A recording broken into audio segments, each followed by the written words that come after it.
স্বাগতম বিকেডি এডুকেশন চ্যানেলে।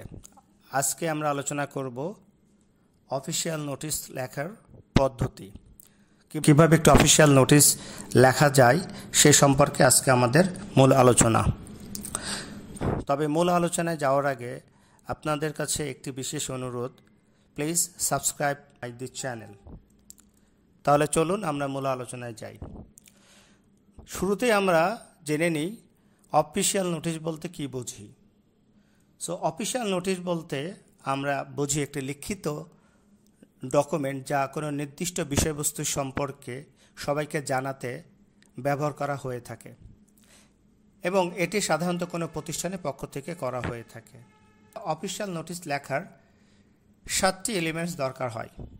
সঠিকভাবে যদি আপনি একটি অফিসিয়াল নোটিশ লিখতে চান তাহলে এই 7টি এলিমেন্টস অবশ্যই আপনাকে ফলো করতে হবে। এই 7টি এলিমেন্টস কোনগুলো সেটা আমরা এখন একটা একটা করে দেখি। প্রথমে হচ্ছে হেডিংটা আপনি নোটিশ নামেও রাখতে পারেন, অথবা যদি এর অন্য কোনো অল্টারনেটিভ নাম ইউজ করার প্রয়োজন হয়, যেরকম notice for seminar, notice for attention, এগুলো ইউজ করা যেতে পারে। এরপর 2 নম্বর হচ্ছে name of organisation or address, অর্থাৎ যে প্রতিষ্ঠানের হয়ে নোটিশটি সার্কুলেটেড হচ্ছে সেই প্রতিষ্ঠানের নাম এবং তার অ্যাড্রেস, প্রতিষ্ঠানটির লোগো এবং 4 নম্বর রেফারেন্স নাম্বার। পরবর্তীতে date and body or subject matter এবং সিগনেচার ডেজিগনেশন। এই 7টা এলিমেন্টস একটি নোটিশ রাইটিংয়ের ক্ষেত্রে সবচেয়ে বেশি প্রয়োজন।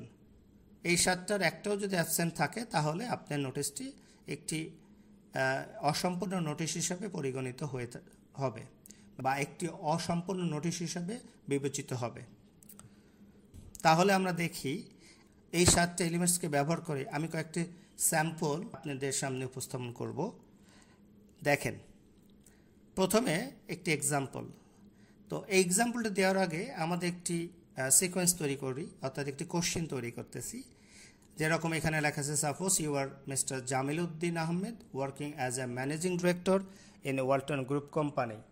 The staffs are asked to attend the program of the celebration of the Victory Day on December 16, 2024. The program will be started at 8 a.m. Now make an office notice.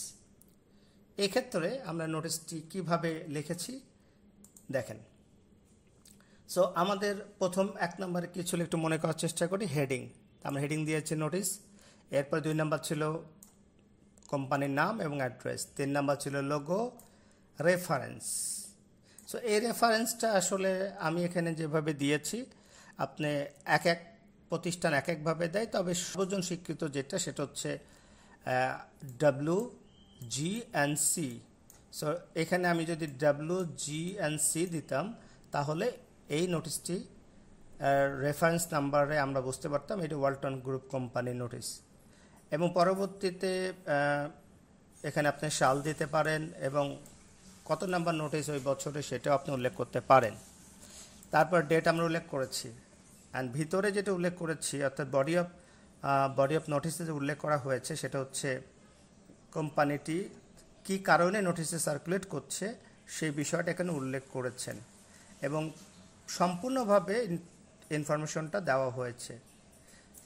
Notice রাইটিংয়ের important aspect হচ্ছে প্রথম লাইনটি হবে introductory line, অর্থাৎ নোটিশটা কী সম্পর্কে লেখা সেটা প্রথম লাইনেই আপনাকে সুস্পষ্টভাবে সংক্ষিপ্ত আকারে প্রকাশ করতে হবে। যেরকম এখানে নোটিশটা ইন্ট্রোডাকশন হচ্ছে যে কোম্পানি একটি অনুষ্ঠান অর্গানাইজ করতে যাচ্ছে, অর্থাৎ ভিক্টোরি সেলিব্রেট করতে যাচ্ছে।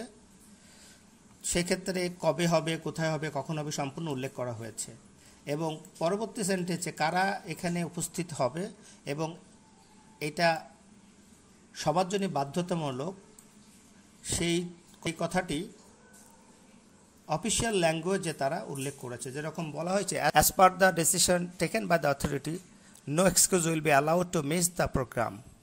পরবর্তীতে লেখা হয়েছে the matter is very important এবং সিগনেচার আছে এবং জামিল উদ্দিন সাহেবেরই নাম আছে এবং ম্যানেজিং ডিরেক্টর তার পদবি দেওয়া হয়েছে।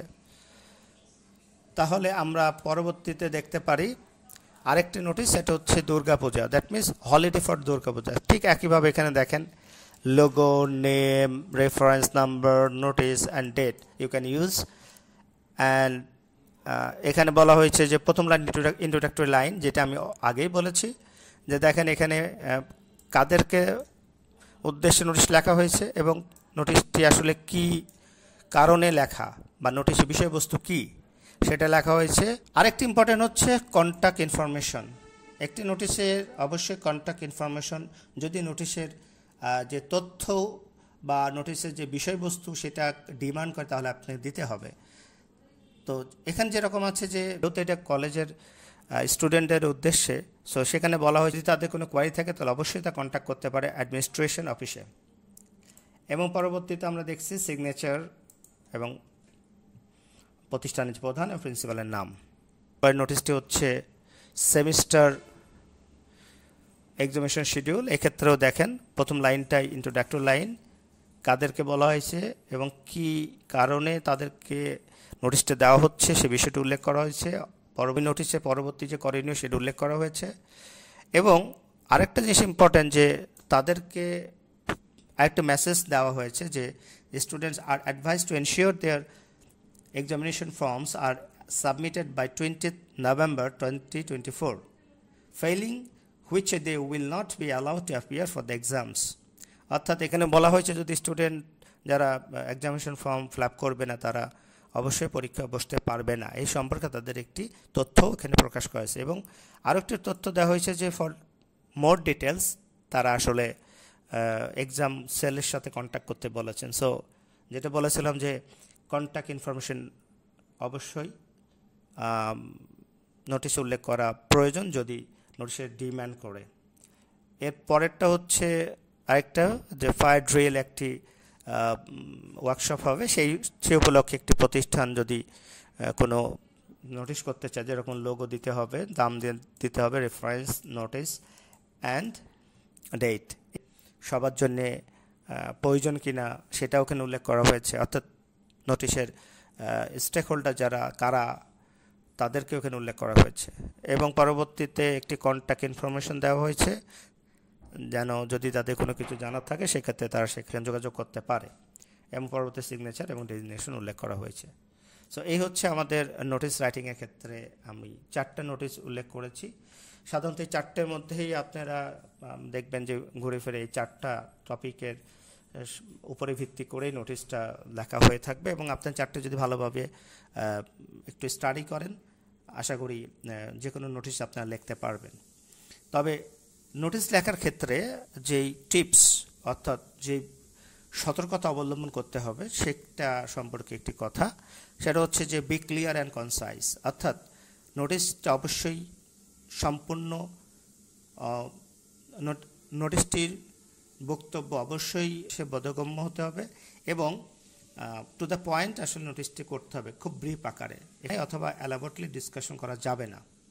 ওটা হচ্ছে ইউজ প্রফেশনাল ল্যাঙ্গুয়েজ, অবশ্যই নোটিশে প্রফেশনাল টোন অর্থাৎ প্রফেশনাল ল্যাঙ্গুয়েজ ইউজ করতে হবে, এখানে কোনো ইনফর্মাল ল্যাঙ্গুয়েজ ইউজ করতে পারবেন না, অর্থাৎ ফর্মাল টোনই এখানে ইউজ করতে হবে। এরপর হচ্ছে প্রুফ রিড, অবশ্যই নোটিশটি ফাইনালি পাবলিশের আগে নোটিশটির স্পেলিং অ্যান্ড গ্রামাটিক্যাল এরর্স বারবার চেক করতে হবে এবং পরবর্তীতে প্রোভাইড নেসেসারি ডিটেলস অর্থাৎ contact details for avoid the confusion, যেটা আমি বারবারই বলেছি নোটিশের ক্ষেত্রে অনেকে এটা মিস করেন যে কন্ট্যাক্ট ডিটেলসটা এড়িয়ে যান, বাট যেটা খুবই ইম্পর্টেন্ট। কারণ অনেক সময় হয় কি যে একটা নোটিশ আপনি সার্কুলেট করেছেন যাদের উদ্দেশ্যে তারা হয়তো বিষয়টা সম্পূর্ণ বোঝার জন্যে বা সম্পূর্ণ বিষয়টা সম্পর্কে অবগত হওয়ার জন্যে তারা কার কাছে যাবে কার কাছে তথ্যটা নেবে সে সম্পর্কে তারা একটু মানে কনফিউশনে ভোগেন। অর্থাৎ সেক্ষেত্রে এটা অবশ্যই ইনক্লুড করা দরকার। এবং সর্বশেষ হচ্ছে বি স্পেসিফিক অ্যাবাউট অ্যাকশনস, অর্থাৎ নোটিশে আসলে কাদেরকে উদ্দেশ্যে লিখতেছেন নোটিশটা এইটা খুবই ক্লিয়ার থাকতে হয়, অর্থাৎ স্পেসিফিক্যালি সেটাকে ইন্ডিকেট করতে হবে। যদি আপনি এই ভিডিওটি সম্পূর্ণ দেখে থাকেন এবং বিষয়গুলো সম্পূর্ণভাবে বুঝতে পারেন সেক্ষেত্রে আপনি যে কোনো নোটিশ আপনি এই স্ট্রাকচার উপর বেস করে লিখতে পারবেন এবং এইগুলো যদি মেনটেন করেন তাহলে অবশ্যই আমি বলতে পারি যে আপনারা একটি ভালো নোটিশ রাইটার হিসাবে নিজেদেরকে আত্মপ্রকাশ করাতে পারবেন এবং পরীক্ষায় অবশ্যই পরীক্ষার ক্ষেত্রে একটি গুড মার্কস আপনারা ক্যারি করতে পারবেন। এবং সর্বশেষে আশা করি আজকের ভিডিওটি আপনাদের উপকারে এসেছে। যদি ভিডিওটি আপনাদের পছন্দ হয় তাহলে লাইক ও সাবস্ক্রাইব করতে ভুলবেন না। নিচে কমেন্ট সেকশনে আপনার মতামত জানান এবং আরও ভিডিওর আপডেট পেতে আমাদের সঙ্গে থাকুন। ধন্যবাদ।